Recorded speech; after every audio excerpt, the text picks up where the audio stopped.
Audrey Hepburn as Eliza Doolittle, My Fair Lady. When Warner Brothers chose Audrey Hepburn over Julie Andrews for the lead in My Fair Lady, the news from Broadway circles incited swift skepticism. Andrews had originated the role in the 1950s and was widely praised for it, making her omission from the film adaptation a point of contention. Studio head Jack L. Warner made no secret of his reasoning. Hepburn, in his words, was known all over the world, while Andrews was known only on the stage. Critics and theater loyalists questioned whether Hepburn, an aristocratic Belgian-born actress with no formal vocal training, could believably portray a rough-edged Cockney flower girl. The concern grew louder when it emerged that soprano Marni Nixon would be dubbing most of Hepburn's singing, a decision kept quiet during production but leaked before the film's release. While dubbing was common at the time, this particular substitution struck a nerve, especially among musical theater fans who saw Andrews as the rightful choice. Some speculated that Hepburn's lack of a Best Actress nomination at the 37th Academy Awards was tied to the dubbing controversy. Contemporary observers and later historians often point to the vocal substitution as a factor that may have cost her the nod. Meanwhile, Andrews went on to win the Oscar for Mary Poppins that same year, fueling comparisons between the two performances. Despite the initial doubts, Hepburn's portrayal of Eliza Doolittle won over many critics. Director George Cukor later defended the casting, calling her brilliant in every way except vocally. Released in October of 1964, My Fair Lady became the highest-grossing film of the year and swept the Oscars, taking home 8 awards including Best Picture, Best Director, and Best Actor for Rex Harrison. Over time, Hepburn's performance has been reappraised as one of her most iconic. Rumors still swirl about what might have been if Andrews had taken the role, but Hepburn's Eliza endures, a surprising casting gamble that paid off in cinematic history. James Cagney is George M. Cohan, Yankee Doodle Dandy. In the early 1940s, James Cagney was typecast as Hollywood's go-to gangster, fast-talking, trigger-happy, and famously volatile. So when Warner Brothers cast him as George M. Cohan, the all-American composer and Broadway showman, the move prompted immediate confusion, skepticism, and more than a few perplexed glances. Even Cagney had doubts. He reportedly expressed reluctance about the role, later reflecting that he had built his career on playing tough guys, not patriotic song and dance men. Studio executives weren't exactly confident either. The idea of transforming the star of the Public Enemy into a tap-dancing national icon seemed like a stretch. But what many forgot, or never knew, was that Cagney had roots in vaudeville. Before his Hollywood breakthrough, he had danced professionally, even performing in drag during his early stage career. According to some accounts, Cagney surprised studio brass by breaking into an impromptu tap routine during a meeting, reminding them he wasn't just a streetwise mug, he was a trained performer. Once filming began, Cagney threw himself into the role, relearning tap and adopting Cohan's signature stiff-legged style. The result was a performance that radiated energy, precision, and charisma. Critics were floored. The New York Times hailed it as a triumph of showmanship, and audiences embraced the transformation. Released in May of 1942, just months after the US entered World War II, Yankee Doodle Dandy struck a patriotic chord across the country. Cagney's portrayal earned him the Academy Award for Best Actor in 1943, making him one of the earliest actors to win for a performance in a musical film. More importantly, it shattered the notion that he was limited to gangster roles. The casting gamble paid off, and then some. Today, his turn as George M. Cohan stands as a defining moment in Golden Age Hollywood, where a so-called miscast became a career-defining triumph. Fred MacMurray is Walter Neff, Double Indemnity. Before 1944, Fred MacMurray was practically Hollywood's poster boy for charm, reliably cast in breezy comedies like The Gilded Lily and Hands Across the Table. So when director Billy Wilder tapped him to play Walter Neff, a morally slippery insurance salesman in Double Indemnity, the reaction was immediate. Confusion, skepticism, and more than a few baffled stares. According to industry accounts and retrospective interviews, Paramount executives were reportedly uneasy, worried that MacMurray's clean-cut persona would clash with the film's brooding, noir tone. Even MacMurray himself was reluctant. He admitted in later interviews that he declined the role multiple times, unsure if audiences would accept him as anything other than the affable everyman. But Wilder had a different vision. He believed that casting a likable face in a dark role would heighten the shock, and he wasn't alone. Cinematic scholars have noted that McMurray's wholesome image made Neff's fall from grace all the more disturbing. Eddie Muller, often dubbed the Czar of Noir, recalled Wilder telling McMurray, "You'll never get a better part, and you'll never get a better director." That pitch eventually worked. What followed was a performance that blindsided critics and audiences alike. McMurray's Neff wasn't a cartoon villain. He was unsettlingly ordinary. His deadpan delivery and calculated restraint gave the character a chilling realism. Paired with Barbara Stanwyck's icy brilliance as Phyllis Dietrichson, the chemistry was electric and lethal. Double Indemnity didn't just succeed, it helped define the entire film noir genre. A number of critics believe the casting landed precisely because it played against expectations. Viewers weren't ready to see the nice guy orchestrating a murder plot, and that disbelief made the betrayal hit harder. McMurray would later return to family-friendly fare, but Walter Neff left a permanent mark. It was the role that proved he could do more than grin for the camera. He could twist the knife, too. Anthony Perkins as Norman Bates, Psycho. In 1960, Alfred Hitchcock stunned Hollywood with a casting move few saw coming. Anthony Perkins as Norman Bates in Psycho. At that point, Perkins had built a reputation playing sensitive, clean-cut roles. His breakout in Fear Strikes Out saw him portraying baseball player Jimmy Pearsall, a man battling severe psychological struggles, but the public still largely viewed him as the earnest boy-next-door type. So when Hitchcock tapped him to play a deeply disturbed motel owner with a dark secret, the industry was unconvinced. Whispers circulated that studio executives wondered if Perkins could handle such a sinister role without alienating audiences. But Hitchcock had a plan. He reportedly wanted someone who didn't look dangerous, someone whose wholesome image would disarm viewers, making the film's twist all the more jarring. The result? A performance that balanced eerie vulnerability with chilling unpredictability. Critics praised Perkins for bringing complexity to a role that could have easily veered into caricature. Film historian David Thompson later described it as a performance of uncanny delicacy and menace. While the role eventually cast a long shadow, Perkins himself admitted that Norman Bates became a difficult image to shake. He continued working in diverse projects throughout the 60s, including standout turns in Pretty Poison and The Trial. Still, it was Psycho that cemented his legacy. Initially deemed a risky casting approach, it evolved into a defining moment in film history, and a model for subverting audience expectations. Humphrey Bogart as Rick Blaine, Casablanca. In 1942, Warner Brothers made a casting move that perplexed quite a few. Humphrey Bogart, best known for playing cold-blooded gangsters, was chosen to lead a romantic wartime drama in Casablanca. At the time, Bogart's rugged image was firmly tied to roles like Sam Spade in The Maltese Falcon and Roy Earle in High Sierra, characters who solved problems with a snarl and a pistol. So when the studio slotted him into the emotionally layered role of Rick Blaine, the industry was stunned. Whispers circulated that George Raft had first been offered the part but turned it down, a decision that many cinema scholars now cite as one of the greatest missed opportunities in Hollywood. A few even theorized that Raft's reluctance stemmed from the film's romantic tone, which veered far from the crime dramas he was known for. Meanwhile, a studio press release named Ronald Reagan as a potential lead, though most insiders believe that was more marketing stunt than serious consideration. Adding to the challenge, Bogart was shorter than his co-star Ingrid Bergman, a detail that reportedly led director Michael Curtis to deploy low-angle shots and custom risers to maintain the illusion of Rick's dominance. Off-camera, their relationship was reportedly distant, with several biographers noting that the pair rarely interacted outside of scenes. Despite the initial skepticism, Bogart's performance struck a nerve. His portrayal of Rick, a man torn between personal love and political duty, earned him his first Academy Award nomination and reshaped his career. Casablanca was critically acclaimed and soon cemented its place as one of the defining films of its era. The risky casting paid off, proving that even the toughest screen icons could carry a broken heart in a timeless classic. Tony Curtis as Josephine, Some Like It Hot. In the late 1950s, Tony Curtis was riding high as a Hollywood heartthrob, known for brooding roles and his chiseled screen presence.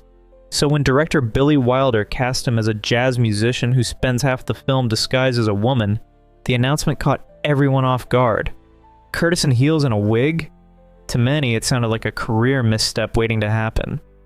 Studio executives reportedly balked at the idea.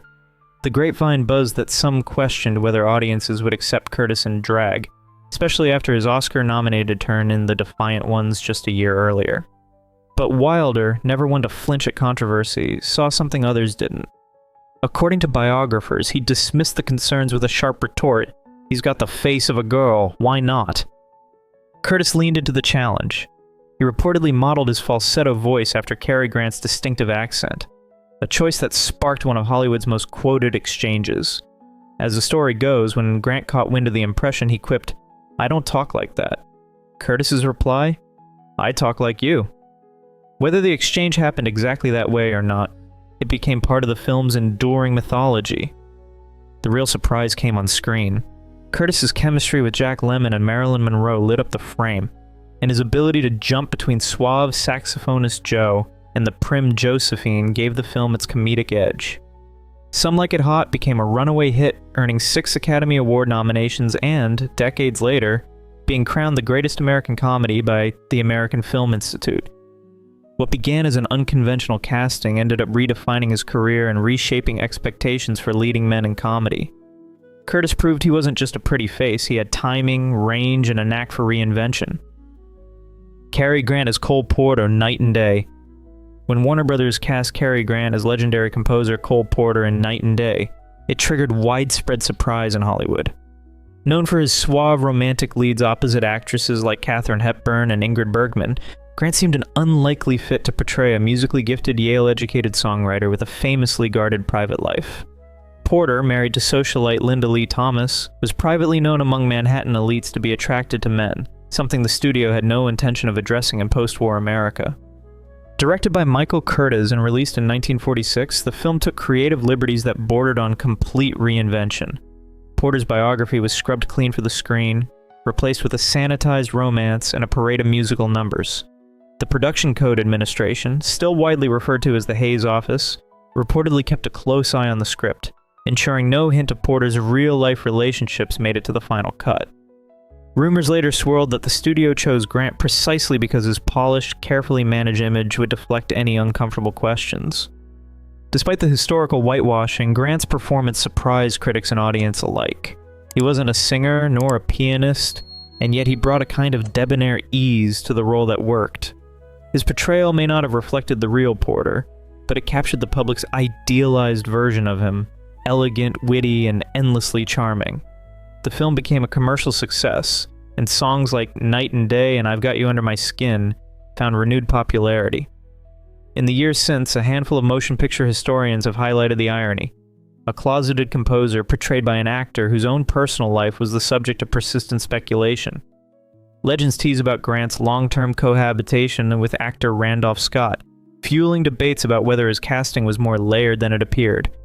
While Night and Day glossed over Porter's truth, it cemented his music in Hollywood memory, and proved that even the most unexpected casting can strike the right chord. Marlon Brando as Sky Masterson, Guys and Dolls. When Marlon Brando landed the role of Sky Masterson in Guys and Dolls, the reaction in Hollywood was somewhere between disbelief and confusion. Known for his raw, method-heavy performances in films like A Streetcar Named Desire and On the Waterfront, Brando had built a reputation as the brooding face of post-war American drama. So seeing him cast in a Technicolor musical alongside Frank Sinatra, that left many watchers bewildered. Sinatra, a seasoned singer with box office clout, had reportedly lobbied hard for the role of Sky. Instead, he was handed the supporting part of Nathan Detroit, a decision that, according to multiple accounts, led to icy tension between the two stars throughout filming. Some rumors even suggest that Sinatra mockingly referred to Brando as Mumbles on set, a jab at his famously mumble delivery. Brando's lack of vocal training wasn't a secret. His songs had to be recorded one line at a time and meticulously stitched together in post-production. The studio's sound engineers were said to have pulled off near-audio alchemy just to make his singing work on screen. It was a wager, placing a dramatic heavyweight in a genre that typically demanded polished vocalists and light-footed charm. But Brando didn't try to out-croon Sinatra. Instead, he brought a quiet, offbeat magnetism to Sky Masterson. Less Broadway bravado, more understated cool. While critics were split, audiences were intrigued. The film became a commercial hit, even if it didn't snag any Oscar nominations. Some movie experts argue that Brando's performance didn't revolutionize musicals, but it did expand the conversation about what kinds of actors could lead one. And for a guy who couldn't sing, he sure left a mark. Leslie Howard is Professor Henry Higgins, Pygmalion.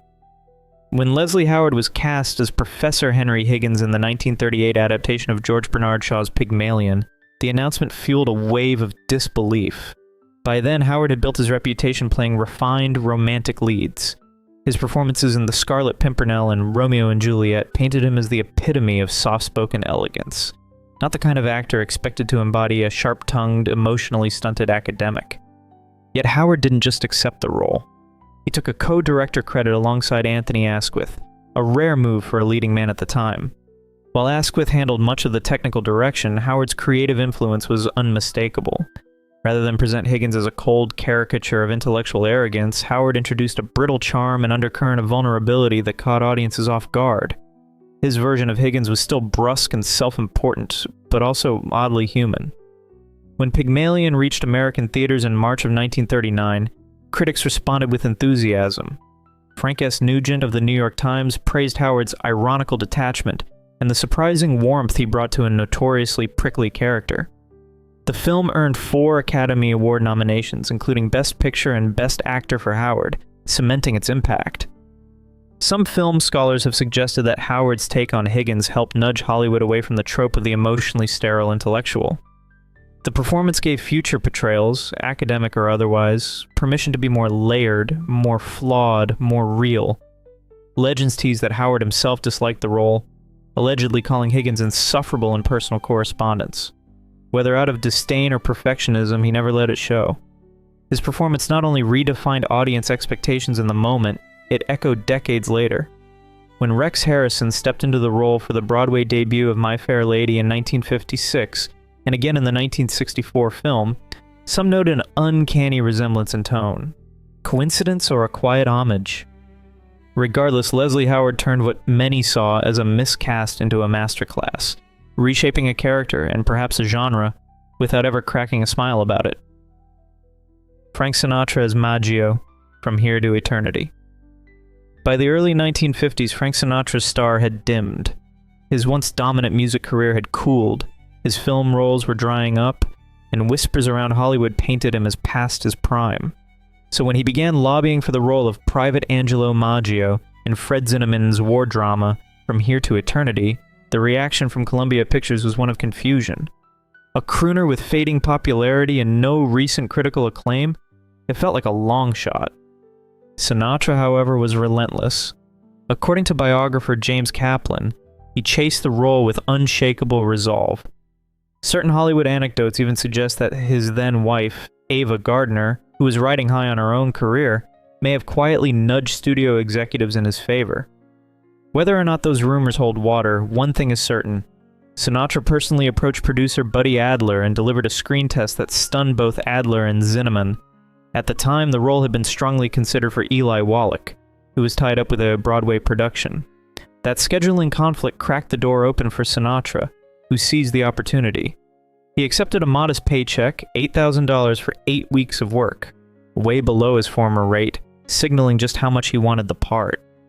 He also reportedly slimmed down and reshaped his image to fit Majio's wiry, unpredictable energy. When the film premiered, critics were floored. Sinatra's portrayal of Majio, a quick-talking, hot-blooded soldier with a tragic arc, was a revelation.